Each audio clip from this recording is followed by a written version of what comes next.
예, 민주당 한정혜입니다.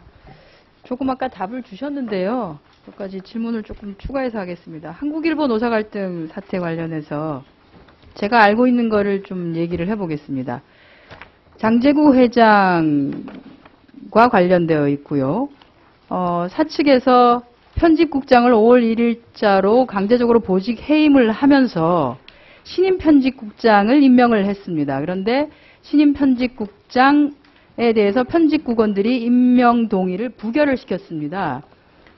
단체 협약이 아닌 편집 강령 규정 제12조에 보면은 편집국장을 임명할 때에는 노조에 5일 전에 내정자를 통보해야 하고 공청회 토론회 및 편집국원의 의결 3분의 2 이상이 투표를 해야 하고 과반이 찬성을 해야지만이 편집국장으로 임명을 할 수 있습니다. 이 필요하도록 되어 있습니다. 단체 협약이 아닙니다. 편집 강령 규정입니다. 그것은 그만큼 편집권의 독립성을 보존하기 위한 언론사만이 가지고 있는 독특한 장치인 것이죠. 여기에는 동의를 하시죠? 예, 제 동의를 하고 안 하고를 떠나서 뭐 그거는 사실이라고. 예, 생각합니다. 사실입니다. 네. 이 해당 편집국장이 편집국원에서 임명 동의 부결이 됐습니다. 그런데 사측이 편집국장을 6월 15일 날 그 해당되는 사람을 강제로 임명을 했습니다. 강제로 임명을 하고 15일 날 이런 걸 되죠. 우리가 선임한 편집국장의 지위에 따라서 근로를 제공할 것임을 확약해라. 만약 이를 위반할 경우에는 퇴거 요구 등 회사의 지시에 즉시 따르겠다라고 하는 근로제공 확약서에 서명을 해야지만이 편집국에 들어갈 수 있게 한다라고 합니다. 그렇게 제가 언론에서 읽었습니다. 이게 지배 개입이고 부당노동행위가 아닌가요? 지금 그 부당노동행위 그 부분은 아까 말씀드린 대로 실제로 이제 언론으로 통해서 우리가 들은 바이기 때문에 지금 현재 감독관이 나가 있습니다. 그래서 더 면밀히 살펴보고 부당노동행위의 요건들이 있으면은 이게 노동조합 조합원들한테만 요구를 하는 건데도요? 노동조합에서 이제 신고가 있으면은 거기에서 저희들이 아니 조사를 노동부가 물론 이제 많이 바쁘시고 하니까 신고가 있으면 움직이시는 건 좋은데 한국일보 사태의 경우에는 신고가 있기 전에도 사전에 굉장히 여러 차례 언론 보도상으로 감지가 됐지 않습니까?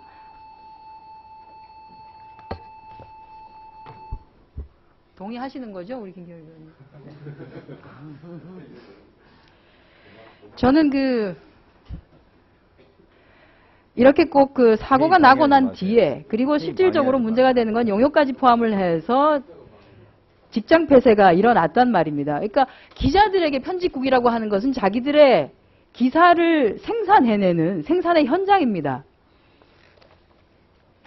그걸 강제로 이렇게 하는 것이 노동부가 우리한테 뭐 쟁의가 발생했다고 신고가 된 것도 없고 하기 때문에 지금 이제 살펴보고 있습니다라고 하는 것은 굉장히 좀 늦었다라고 하는 차원에서 좀 아쉽고요. 저희가 자료를 요구를 했을 때도 여기도 그렇게 해놨습니다. 이게 근로조건 등과 관련한 다툼이 아닌 회장 배임이나 편집국장 인사 등과 관련된 것으로 노동법적 차원에서 문제를 풀기 한계가 있다. 부분 폐쇄한 거는 적당한 겁니까? 직장 폐쇄한 거는 그러면 적정한 겁니까? 아니죠. 조금 선제적으로 노동부가 조치를 좀 취해줬으면 좋겠습니다. 장관께서 여기에 대해서는 약속을 좀 해주시죠. 예, 적극적으로 제가 들여다보겠습니다. 말씀하신 대로 문제가 있는지를 다시 한번 제가 보고를 받도록 하겠습니다. 기본적으로 편집 강령을 위반한 것은 사측입니다. 노동조합은 강령에 따라서 감사합니다. 김경일 의원님. 또 도와주셔서. 회의 방해 마세요. 네. 그래서 한국일보 사태는 어쨌든 진행되는 것을 좀 보도록 하겠고요. 오늘 보고해 주신 것에 보면은 1페이지에 고용률 70% 로드맵을 하셨는데 주요 정책 과제 관련해서 장시간 근로 해소 동의합니다. 동의 재청 다 합니다. 예. 장시간 근로 해소 이게 가장 급선무이고요. 그런데 유연 근로 활성화를 통해서 일가정 양립 문화를 확산하겠다고 하셨는데 이 유연 근로 활성화의 두 가지 중에 하나는 단시간, 또 하나는 탄력 근로. 그런 것이죠. 탄력 근로 확대. 유연 근로 근무 확산은 스마트워크가 주로 주요한 내용으로 포함되어 있습니다. 탄력 근로를 확대하시려고 하는 이유는 뭔가요, 그러면?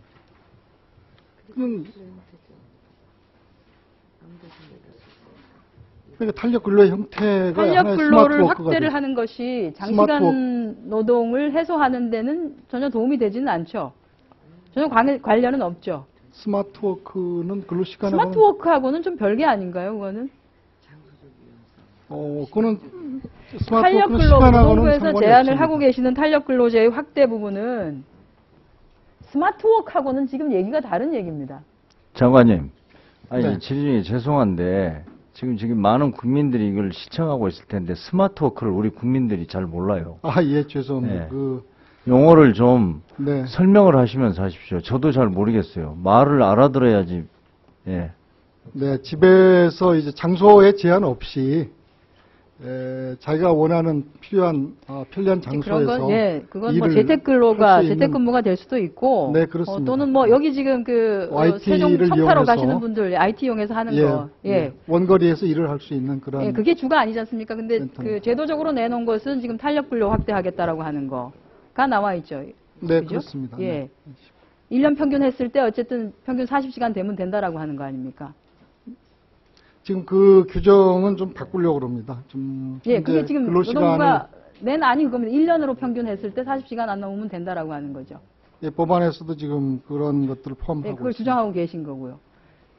근데 이게 장시간 노동을 해소하고 또는 일가정 양립이 가능한 직장 문화를 만드는데 도움이 되나요? 예를 들어서 정말 극단적으로 얘기를 하면 한 6개월 동안은 64시간 근무를 하고 매주 나머지 6개월 동안은 뭐 한 30시간 정도 노동을 하면은 평균 40시간 이렇게 되는데 이런 식으로 탄력 근로를 확대를 하는 것이 장시간 노동을 해소하고 일가정 양립이 가능한 국정 철학에 맞는 방식의 그 회사 문화를 만들어 나가는데 도움이 되는 정책인가요? 탄력 근로 확대가? 일가정 양립하고는 직접 관련이 없고 일가정 양립은 양질의 시간제 일자리하고 관련이 있습니다. 정말 적절하지 않은 대답인 것 같습니다. 양질의 시간제 일자리가 일가정 양립에 도움이 된다고요? 그게? 양질의 시간제 일자리 하셨으니까 자, 저 불 좀 꺼주시고 이게 저기 지금 양질의 시간제 일자리 자 노동부가 얼마나 잘하고 있는지 한번 보겠습니다. 지금 고용노동부의 단시간 근로자로 일하고 계신 분들에게 물었습니다. 240명입니다. 설문조사한 겁니다. 2013년 올해 초에 한 겁니다.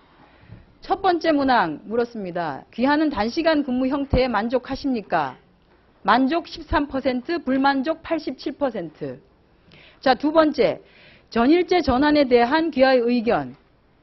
비희망 8%, 전환 희망 92%. 고용노동부가 생각하는 단시간 일자리가 괜찮은 일자리 같으면 실제로 고용노동부 산하에서 일하고 계시는 이 단시간 일자리에 근무하고 계시는 노동자들이 왜 이렇게 전환 희망이 높을까요? 의원님께서 말씀하신 그 시간제 일자리는 양질의 시간제 일자리하고는 맞지 않는 고용노동부 요건들을 일자리가 가지고 양질의 시간제 일자리는 아니라는 것이죠. 지금 현재 여러 가지 이제 고용부에서 고용센터에 다양한 형태의 시간제가 있습니다만은 이제 그러한 시간제 일자리 부분도 지금 고용 70%의 취지나 목적에 맞게 장기적 차원에서는 전환해 나가야 된다고 생각을 하습니다. 아니 저는 그 앞에다가 지금 반듯한 시간제 일자리 했지 않습니까? 반듯한 시간제 일자리. 지금 있는 시간제 일자리가 반듯하지 않다는 거를 스스로 인정하고 계신 거잖아요.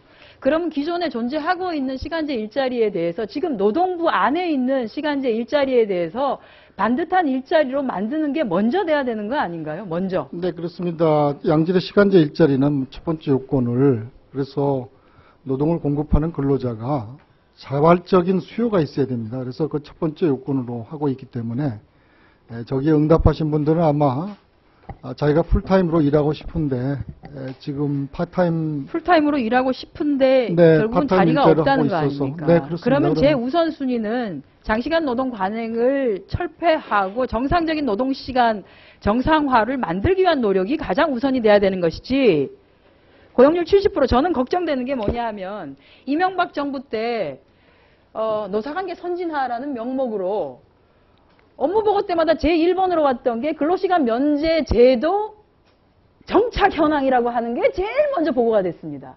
얼마나 노동조합을 때려잡았는가. 라고 하는 거죠. 똑같이 이번에도 고용률 70%라고 하는 그 숫자에 목매어 가지고 결국은 단시간 일자리 지금 만드시는 거 주기별로 평가하고 체크하신다고 하셨잖아요. 예. 그러면 그 일자리의 질은 어디로 가고 없고 개수 얼마나 많이 만들어내는지를 분이죠. 가지고 4시 반부터. 꽤 사실은 4시죠, 지금 4시. 그렇게 안 되도록 저희들이 노력한다고 말씀을 드렸습니다. 되면 기본적으로 노동부 안에 있는 단시간 일자리에 근무하는 노동자들이 만족도가 높아야 되는 거 아닙니까? 그리고 지금 아마 조사하신 그 단시간 근로자들은 지금 현재 제가 알기로는 그 상용형입니다. 상용형 무계약직인데 아마 그분들이 일을 더 하고 싶은 분들이 많은 걸로 제가 알고 있습니다. 그래서 그런 분들은 기회가 된다면은 나중에 이제 전일제로 우선적으로 응모할 수 있는 그런 기회를 드릴 것입니다. 전일제로 어떻게 합니까? 지금 저는 이해가 안 가는 것이 아까 위원장님께서 조금 제 시간을 빼서 주셨기 때문에 조금 더 하겠습니다.